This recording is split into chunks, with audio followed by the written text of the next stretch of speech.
Merci de rester sur Canal 2 International et Canal 2 Info à la une de ce 20h. Ce 3 décembre marque la journée internationale des personnes handicapées, une occasion de grosse réflexion autour de leur situation socio-économique et surtout grosse inquiétude sur l'action du gouvernement dans l'amélioration des conditions de vie de ces personnes marginalisées au Cameroun. Le carburant rare au Cameroun depuis quelques jours. La Société nationale de raffinage serait à l'origine de cette situation, selon un haut responsable de la Société camerounaise de dépôts pétroliers. Mais on annonce par ailleurs que la situation sera réhabilitée d'ici 72 heures. Et puis l'Afrique centrale réfléchit depuis ce matin sur les stratégies d'amélioration des activités de pêche dans la sous-région. C'était au cours d'un atelier de 4 jours réunissant les acteurs de la pêche en zone CEMAC.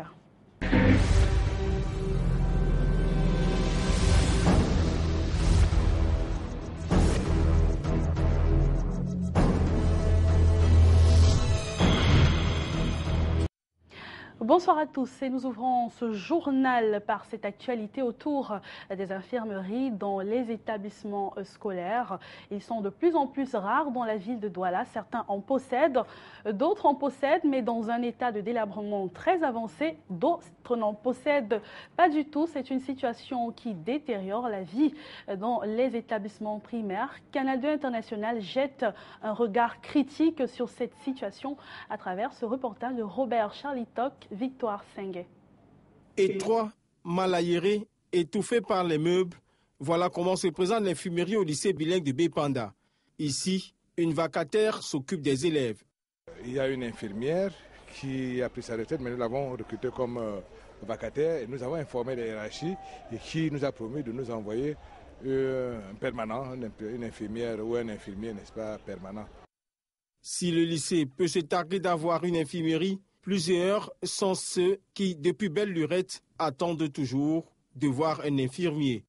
Oui, nous avons saisi la hiérarchie, le délégué régional de la santé, depuis plus de 8 ans. Et chaque fois, nous renouvelons notre demande, mais apparemment, aucune infirmière ne veut aller travailler dans un lycée. Je ne sais pas pourquoi. Les infirmiers absents dans les établissements scolaires, la question comment et qui administre les premiers soins aux enfants reste posée. Nous le faisons grâce au personnel féminin qui joue les matrones chaque fois qu'un enfant a un petit problème. Chez les plus jeunes, à l'école publique de Bépanda, Bonewenda 2, on refuse de s'exprimer sur la question de peur des représailles de la hiérarchie. À Nof, on nous rassure de l'inexistence d'une infirmerie dans cette école. À Saint-Jean-Bosco, à Aqua, absence d'infirmerie, mais présence d'une boîte à pharmacie. Nous avons une boîte à pharmacie qui est suffisamment fournie. Nous n'avons pas une infirmerie au niveau de l'école. La problématique des infirmeries dans les écoles reste une équation difficile à résoudre. Pourtant, chaque année, des sommes faramineuses sont allouées au fonds d'appui à la santé scolaire. Pour quelle finalité? La question reste à savoir. Le 3 décembre est consacré à la journée internationale des personnes handicapées et de là, on retient que 15% de la population du monde vit avec un handicap. Et sur place au Cameroun, les handicapés de la société civile ont clôturé une semaine d'activité à travers un séminaire consacré au thème qui est briser les barrières, ouvrir les portes sur une société inclusive pour tous. Le reportage de Maïra Mouloukman, Martin Djemo. Le domaine de la fiscalité, l'éducation, la santé, qui est vraiment un problème, une prise en charge qui devait être totalement engagée par le corps médical. Mais tel n'est pas le cas. Comme Biem Gilbert, 2 910 000 personnes vivent au Cameroun avec la condition d'handicapé. Un chiffre en croissance, en cause la recrudescence d'accidents domestiques. Cette population minoritaire est en proie plus que tout autre à des problèmes d'employabilité et de capacitation. Plus de 70% de personnes handicapées ne savent ni lire ni écrire. 80% de personnes âgées de 15 à 64 ans sont sans emploi. La résultante d'un déficit éducationnel, mais surtout d'une marginalisation au niveau familial et social. La loi numéro 83-13 du 13 juillet 83 et l'article 42 de celle du 13 avril 2010 portant protection et promotion des personnes handicapées dispose que la couverture des charges relatives à la protection et à l'intégration socio-économique des personnes handicapées soit effectuée par le concours de la solidarité nationale. De plus, une carte d'invalidité donne droit à une exemption de frais de scolarité dans les établissements publics pour enfants handicapés et enfants de parents handicapés. En plus d'appui pédagogique, ils devraient également bénéficier d'une aide en soins d'appareillage. Malheureusement, la réalité est tout autre. 643 489 dossiers de demande de solidarité sont toujours en attente à la direction de la solidarité nationale. Le ministère des Affaires sociales annonce la première édition de la Semaine de la solidarité nationale pour le 13 au 20 décembre 2013, sous le thème « Ensemble pour un pays de bonheur de tous et de chacun ». Gardons à l'esprit qu'au-delà de leurs conditions, il s'agit avant tout d'êtres humains comme chacun de nous. Il s'agissait bel et bien du reportage de Palestine Téné. Et nous poursuivons dans la même lancée. Les personnes handicapées font face à d'énormes difficultés au Cameroun sur le plan socio-économique, même si l'État camerounais a mis des mécanismes pouvant favoriser leur épanouissement. Mais ces dispositions ne sont toujours pas respectées. Ainsi, les responsabilités sont partagées entre l'État camerounais et les personnes valides. Maïra Moulukman. Voici l'une des difficultés dont fait face la personne handicapée. Monter ou descendre les marches, un véritable parcours du combattant pour les handicapés moteurs.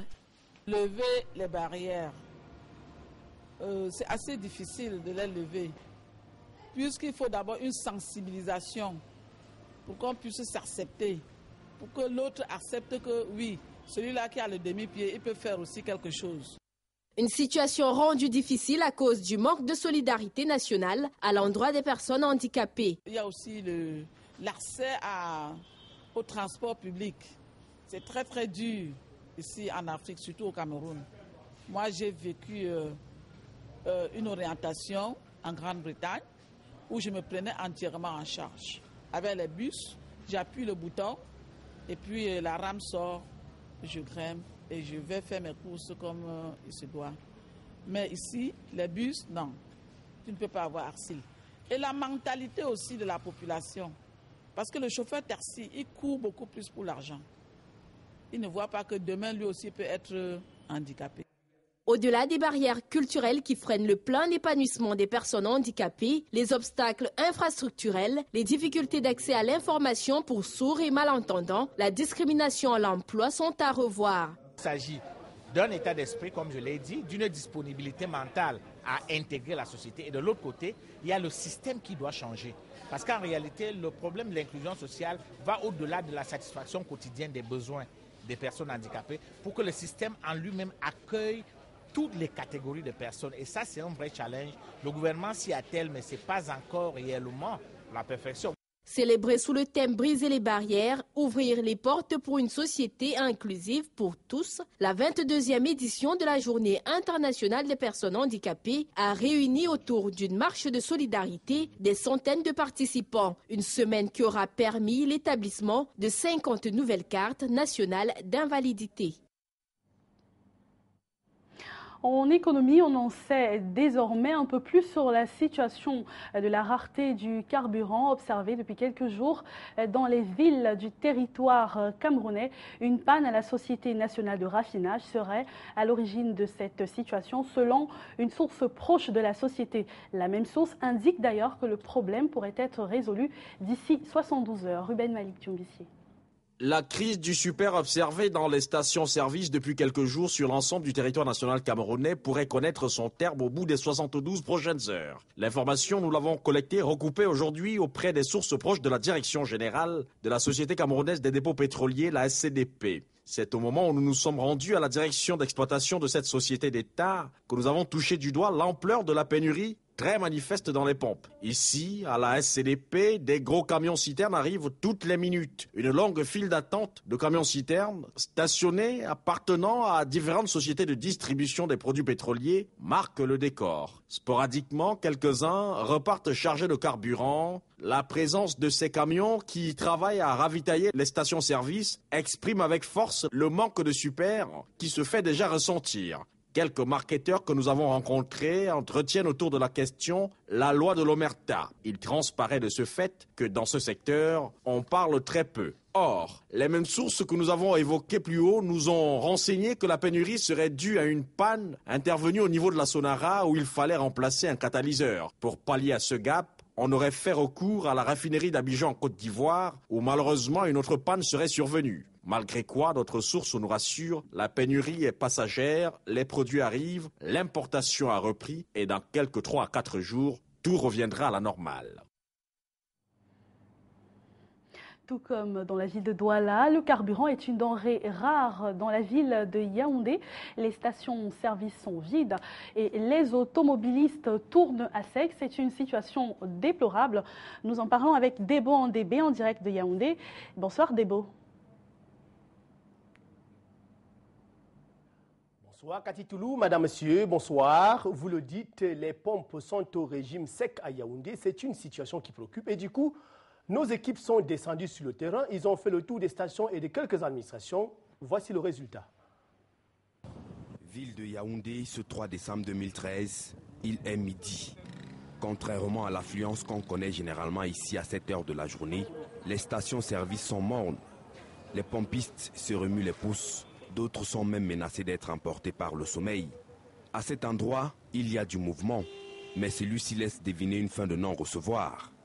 Les pompes sont asséchées, il n'y a pas de carburant, nous dit-on. On passe de station en station, il n'y a pas de carburant. C'est très difficile, c'est même pénible. À la limite, nous sommes parents, on doit accompagner les enfants à l'école, on doit les retirer. Ce qui est là, c'est un flou, on ne dit rien, on n'informe même pas. Et l'information, nous sommes allés la rechercher dans l'une des sociétés en charge du ravitaillement du combustible. Là-bas, tout renseignement à ce propos est proscrit. Un tour au ministère de tutelle. L'information est aussi rare que le carburant dans les stations. L'évocation du problème est un sujet sensible qu'on évite d'aborder ici. Entre-temps, le carburant se fait rare à Yaoundé. Les citernes vides ne cessent de faire des balais interminables à la recherche d'approvisionnement. Et cela fait 14 jours que la situation perdure dans la capitale politique du Cameroun. Je voudrais tout simplement dire qu'il ne s'agit pas d'une pénurie, c'est une rupture d'approvisionnement. On a eu un petit retard à ce niveau. Le gouvernement a pris des dispositions pour que la situation soit maîtrisée et je peux dire à ce jour que la situation est sous contrôle. Il est à rappeler que la demande en carburant dans la ville de Yaoundé est estimée à plus de 1000 mètres cubes par jour. Et toujours en économie, budget 2014, les organisations de la société civile expriment leurs inquiétudes. Ils se sont réunis à Yaoundé, les organisations. Question d'analyser le budget programme 2013, exprimer vraiment ses inquiétudes pour le budget 2014. Ghislain Pierre-Essonneau, Serge Alanziebou. 25 organisations de la société civile camerounaise sont signataires du document rendu public ce mardi à Yaoundé. Le document analyse le budget 2013 et fait des recommandations pour le budget 2014 en examen à l'Assemblée nationale.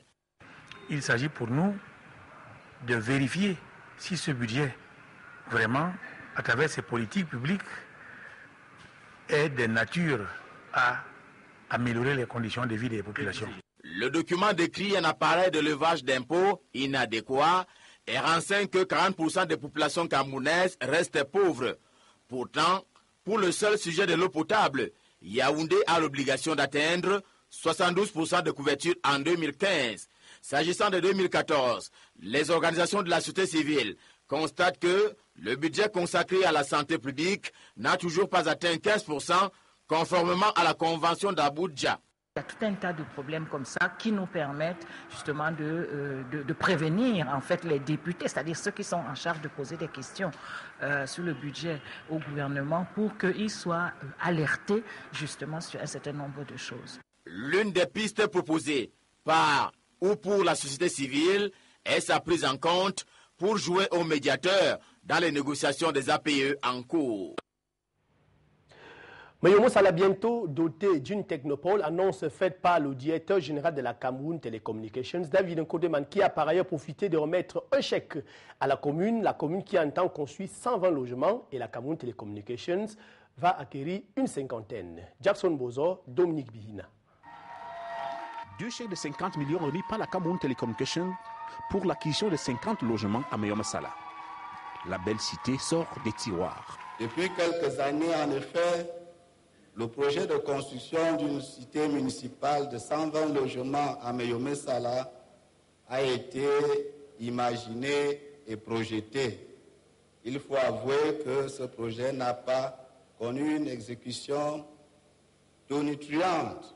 Les 100 millions de Camtel constituent une bouffée d'oxygène pour la commune qui peut démarrer son projet. Nous remercions déjà la contribution de la société Camtel qui nous permet de faciliter les actions qui concourront certainement aux autres également de s'inscrire. Le geste de Camtel vise aussi à matérialiser l'un de ses plus beaux et ambitieux projets, la construction de sa technopole. Le projet de technopole est destiné à créer un cadre où vont coexister la formation initiale et continue, la recherche, le développement, l'innovation et l'industrie. La technopole, dans son design futuriste, va assurément changer le visage de Moyobe Sala. Une étoile qui saura illuminer la forêt équatoriale. Voici donc bientôt la cité municipale et la technopole de Moyobe Sala. Ces projets ne seront en effet que ce que nous en ferons. Mais pour ma part, j'ai l'intime conviction que la vie de Moyobe Sala sera bientôt belle de sa cité municipale. Que la vie de Moyobe Sala sera bientôt riche de sa technopole. Et nous aurons ensemble rendu un service à cette ville, au département de Djelobo, à la région du Sud, au Cameroun et à la sous-région de l'Afrique centrale. La technopole, pour nous, c'est l'essentiel pour l'avenir du Cameroun. Une économie basée sur le numérique, Camtel l'a compris. Pour David Nkoteman, c'est encore un petit pas transformé en pas de géant. Et notre série de Noël se poursuit avec arrêt ce soir dans les églises. Là-bas, les dispositions sont prises pour concilier messages aux cérémonies spéciales qui seront organisées le jour J. Javis Nana. Les habitués de Yaoundé voient la ville faire sa mue. Dans les rues, ça commence à chauffer. Les lieux de commerce entament la grouille du profil clientèle. Si c'est encore des clichés festifs, les hommes d'église sont rentrés en préparation spirituelle. C'est un aspect central qui fixe son pic au 25 décembre. Fête chrétienne, Noël appelle à une reconsidération spéciale. Donc c'est un temps de 4 dimanches où l'église nous propose de nous préparer. Nous préparer à cette arrivée de l'enfant, de l'Emmanuel qui vient habiter parmi nous. Au-delà des sacrements qui sont un temps fort pour ce mois, les fidèles chrétiens catholiques vont bénéficier d'enseignements et des prédictions concoctées par les prélats. Ce sont des préalables utiles pour passer une fin d'année en harmonie avec le Seigneur.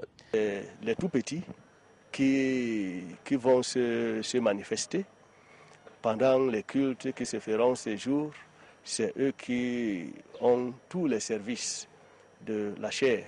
Il ne faut pas croire que Noël est loin, mais plutôt rattraper cette vague chrétienne préparatoire que chacun devrait intégrer en ce mois de tentative et de folle passion. Comme nous savons nous préparer pour des choses ordinaires, nous préparer aussi pour l'arrivée de l'enfant Dieu. Mais comment? En acceptant l'invitation que l'Église nous propose, surtout pour le sacrement de réconciliation. C'est cela surtout, j'insiste sur le sacrement de réconciliation. En décembre, penser au très haut, on devrait plutôt dire que ça va de soi. Et que Noël nous retrouve en santé. Résoudre justement les problèmes de santé publique des Camerounais par les TIC, objectif Organisation mondiale de la santé, qui vient de doter 181 districts de santé des téléphones et kits de téléconférence.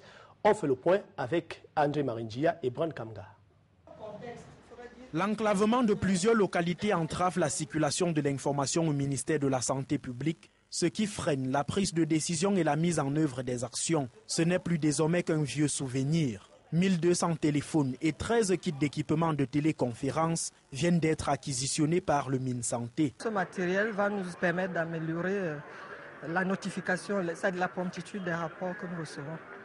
La cérémonie de remise du matériel de renforcement de la surveillance épidémiologique se tient ce 3 décembre 2013 au ministère de la Santé publique. C'est la deuxième phase du partenariat entre le MinSanté, l'OMS, l'UNICEF et Orange Cameroun qui se finalise ainsi. On vient de mettre la téléphonie mobile au service de la santé. Nous voulons que chaque homme, chaque femme, chaque enfant puisse bénéficier de cette téléphonie mobile. Lorsqu'il y a des cas de maladie. La flotte technologique au service de la santé couvre désormais les 10 régions du Cameroun. 181 districts de santé sont en liaison 7 jours sur 7, 24 heures sur 24 et à 0 francs. Les charges mensuelles seront assurées par l'OMS à 84% et par l'UNICEF à 16%. Occasion de présenter également l'Award eHealth, prix qui récompense les initiatives d'utilisation des technologies de l'information et de la communication pour la santé. À l'issue du concours lancé par la Banque africaine de développement, le Cameroun s'est classé parmi les 10 vainqueurs dans la catégorie accès à l'information sanitaire sur 116 propositions innovantes. En santé également, vous dites, Cathy Tourou, pour ce retour de l'information à Douala, que la première greffe du cœur vient d'être pratiquée à un patient, il est sud-africain. Debo Andébé, on se souvient que c'était le 3 décembre 1967. C'était un patient sud-africain âgé de 55 ans. Louis Wachanski était donc souffrant. Il a bénéficié d'une greffe de cœur d'une jeune femme âgée de 25 ans qui était décédée à la suite d'un accident de circulation. Et depuis ce temps, la médecine n'a cessé d'évoluer. L'opération n'est pas encore vulgarisée au Cameroun, mais les patients bénéficient désormais de la chirurgie endoscopique ou encore de l'implantation du pacemaker. C'est un stimulateur cardiaque pour les cœurs dont les rythmes de battement ne sont plus performants. Et nous parlons de toute autre chose, des journalistes pour lutter contre les violences faites aux femmes en milieu professionnel. Sous le couvert des Nations Unies, les hommes des médias ont été édifiés toute cette journée sous la couverture des violences adressées aux femmes en entreprise. Reportage. Le problème de harcèlement sexuel semble régulier en milieu professionnel, situation qui constitue un véritable handicap, non seulement pour la carrière professionnelle des victimes, mais également un frein au développement. 52% de femmes ont subi des violences conjugales au moins une fois. 53% de femmes ont subi des violences depuis l'âge de 15 ans. D'autres statistiques évoquées au cours de cet atelier de formation permettent de constater que le problème est beaucoup plus sérieux que l'opinion publique ne le pense. C'est d'ailleurs des chiffres évoqués dans le résultat de l'enquête démographie et de santé de 2004 au Cameroun. Les statistiques montrent que c'est sérieux et son impact maintenant, c'est sur notre développement. On dit, par exemple, si on commence par 54% ici au Cameroun, les femmes qui ont déjà été victimes de violence. Si on a 55, c'est déjà un problème. Et n'oublie pas que quand on commence la violence passe jusqu'à la mort. Ainsi, la violence basée sur le genre est un sujet qui touche aussi bien les professionnels des secteurs sensibles d'activité que le monde de la presse. Au cours des travaux au JICAM, les participants ont assisté aux témoignages vécus par quelques actrices de la profession. Et selon les personnes ressources présentes, il est question pour ces cas de figure de mettre en lumière le critère de compétence comme arme redoutable dont la pratique de tout métier, sans toutefois mettre de côté les instances chargées de résoudre ce type de problème. En santé, l'Afrique centrale réfléchit depuis ce matin sur les problèmes liés aux activités de pêche dans la zone CEMAC. Ils se sont donc réunis, tous les acteurs concernés à Douala, pour trouver des stratégies pour cette réunion qui va durer 4 jours dans la capitale économique camerounaise. Mireille Flormané, Guy Fotso. Le poisson, cette denrée alimentaire importante dans l'alimentation, se fait de plus en plus rare et les prix augmentent sur les marchés de la sous-région. Pour trouver des solutions à ce problème, les directeurs des pêches et d'aquaculture des pays membres de la Commission régionale des pêches du Golfe de Guinée sont réunis à Douala dans le cadre de l'atelier de clôture du programme PAF-NEPAD d'appui à la COREP qui porte sur l'appui au renforcement des actions en faveur de la bonne gouvernance des pêches dans la zone COREP pour une meilleure contribution des pêches aux objectifs macroéconomiques nationaux et régionaux. Ces directeurs et experts vont ainsi se réunir pendant 4 jours et au terme des travaux, ils devront adopter des documents élaborés par les experts internationaux et déterminer les activités prioritaires pour un deuxième programme PAF-NEPAD, car celui-ci qui s'achève a été élaboré les 5 et 6 juillet 2011 à Sao Tomé. Dans le même registre économique, comment résoudre les conflits commerciaux qui règnent dans les PME au Cameroun? La question était au centre des journées thématiques organisées à l'occasion des PME Exchange ce 3 décembre ici à Douala. Le reportage de Jean-Christian Akam.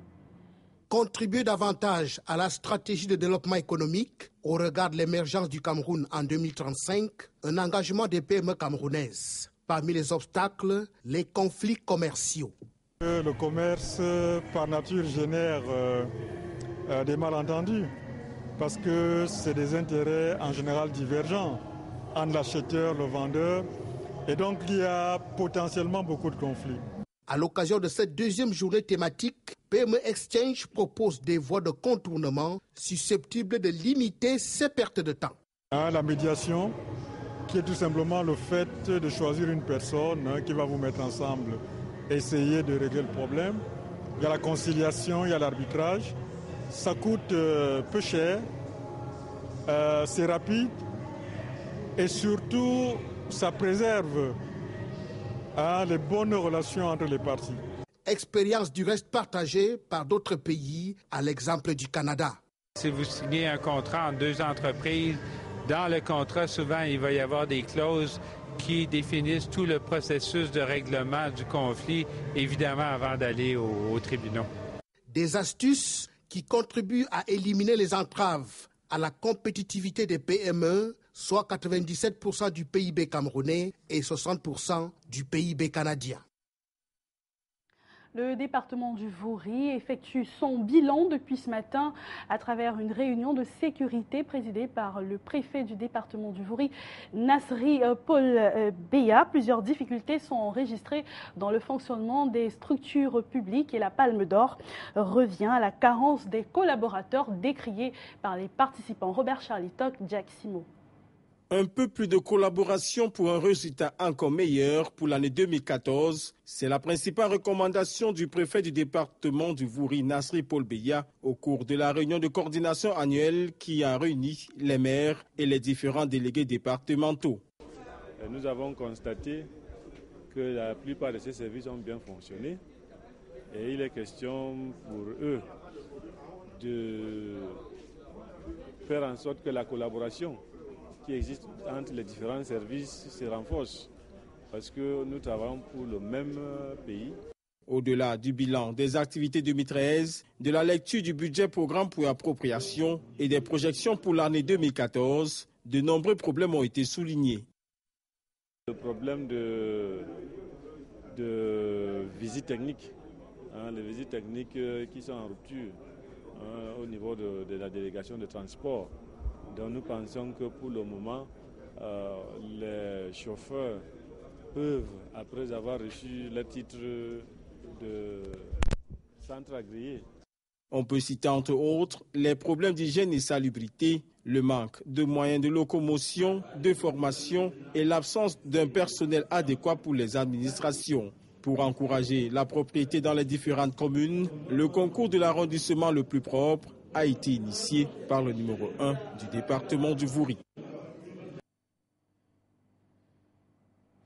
Au chapitre de sport, l'actualité sur le passage de la première division de 14 à 18 clubs est un sujet qui déchaîne les passions actuellement et qui divise l'opinion publique nationale. C'est un sujet qui semble controversé. Il y a les pros et les contres naturellement. Le compte rendu d'Omer Diomon.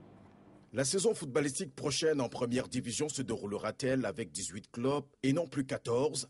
Oui, soutient le président de la SEC, l'association des clubs élites du Cameroun. Onambele Zibi, qui est quelque peu l'initiateur du projet, le pense fermement et donne même des indications d'une possible validation de la mesure en cette fin de semaine. Pourtant, la question est loin de faire l'unanimité. Tous les présidents de clubs d'élite rencontrés à Douala soutiennent exactement le contraire. Pour eux, pas question de passer à 18. Un championnat à 18 pour cette saison n'est pas légitime et n'est même pas légal. Championnat à 18, je dis non. Beaucoup parlent de l'incapacité de la plupart des clubs de tenir financièrement leur engagement au cas où on passerait de 14 à 18 clubs en division d'honneur. Ça fait des coûts financiers et on ne se lève pas un beau matin pour changer un championnat. Au début d'un championnat, il y a des positions, il y a un règlement intérieur. Et chaque président, avant de s'affilier, c'est là où il va et c'est ce qu'il attend. Vers la fin, on décide que ça devient à 18. Moi, je dis c'est made in Cameroun. Par le passé, l'expérience a été foireuse. Malheureusement, d'après certaines sources, la mesure pourrait passer au forceps. Dans ce cas, ceux-là vont organiser notre championnat et nous, on va organiser le nôtre. Et ça, on va appeler ça championnat ligue professionnelle des gens légaux et des illégaux. Vous allez voir, il n'y a pas de problème. Nous allons donc constituer une assemblée constituante de ceux qui sont contre pour faire entendre notre voix. De toutes les façons, on s'achemine sans nul doute vers un combat de pachyderme dans les prochains jours.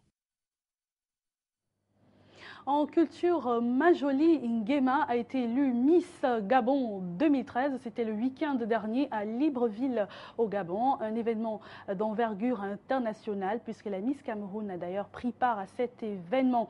Sur place, nos reporters Sofiane Kenyé et Guy Fotso pour le reportage. La tente du jardin botanique de Libreville a abrité ce samedi 30 novembre la finale du concours de beauté Miss Gabon 2014 organisé par l'association des filles de femmes. 17 reines de beauté représentant les 9 provinces du pays ont rivalisé d'adresse pour séduire non seulement le jury, mais aussi le public. Après un premier passage en tenue traditionnelle, sur une excellente chorégraphie au son de tous les rythmes gabonais, le public a retenu son souffle lors de l'incontournable démonstration en maillot de bain. À l'issue d'un dernier passage en robe de soirée, Nguema Magali a été sacrée Miss Gabon 2014. Précédemment élue Miss Libreville pendant la phase des présélections, cette étudiante de 21 ans a brillé par son éloquence, son élégance et sa plastique de rêve. Je suis très contente et je suis fière de tout ce que j'ai fait jusqu'ici et j'espère que l'aventure sera de plus en plus belle. On ne s'attend jamais vraiment à une victoire ou à une défaite, mais ça s'est bien passé. Contrairement à ce qui se passe au Cameroun où la Miss a 2 dauphines uniquement, Défi de femmes a opté depuis 2 ans pour un podium de 5 places, question d'alléger le calendrier de la reine de beauté et permettre ainsi au Gabon d'être représenté à toutes les compétitions internationales de beauté. Ainsi, Nguema Magali est Miss Univers Gabon, Zezouté Pulchéri est Miss Monde Gabon et 3 dauphines les entourent. Madame Malika Bongo Odimba, présidente du jury. L'élection s'est très bien passée, malgré, oui, on était plus ou moins toutes unanimes, beaucoup pour la numéro 5 et beaucoup pour la numéro 2. Donc c'était vraiment ex aequo, c'était vraiment à ça près. Mais sinon, nous sommes heureux. Que tout le monde y gagne. Et toutes ces jeunes filles ont fait l'effort de participer, ont été éloquentes et ont essayé de mettre un message pour leurs fans et pour autres. Et je trouve que c'est important d'encourager les jeunes filles dans ce sens-là. Agrémentée par les créations des stylistes gabonais, puis Imanaïsi du Cameroun, la soirée a été rehaussée par la présence de nombreuses reines de beauté, entre autres Miss Philippines, Miss Côte d'Ivoire et Miss Cameroun. J'étais très surprise de comment les choses se sont passées, mais c'était magnifique en même temps, donc c'est bien de voir la différence des autres, quoi. La nouvelle Miss, qui a placé son mandat sous le signe de la lutte contre la discrimination des personnes souffrant de la lèpre, remporte entre autres une bourse d'études de 50 millions de francs CFA, un véhicule, du mobilier de maison et une dotation mensuelle de 300 000 francs CFA. De très belles images pour refermer ce journal sur Canal 2 International et Canal 2 Info. N'oubliez pas, l'information se poursuit sur votre chaîne de télé et naturellement sur votre site internet. Passez une agréable soirée et une bonne suite de programmes. À demain, 20h.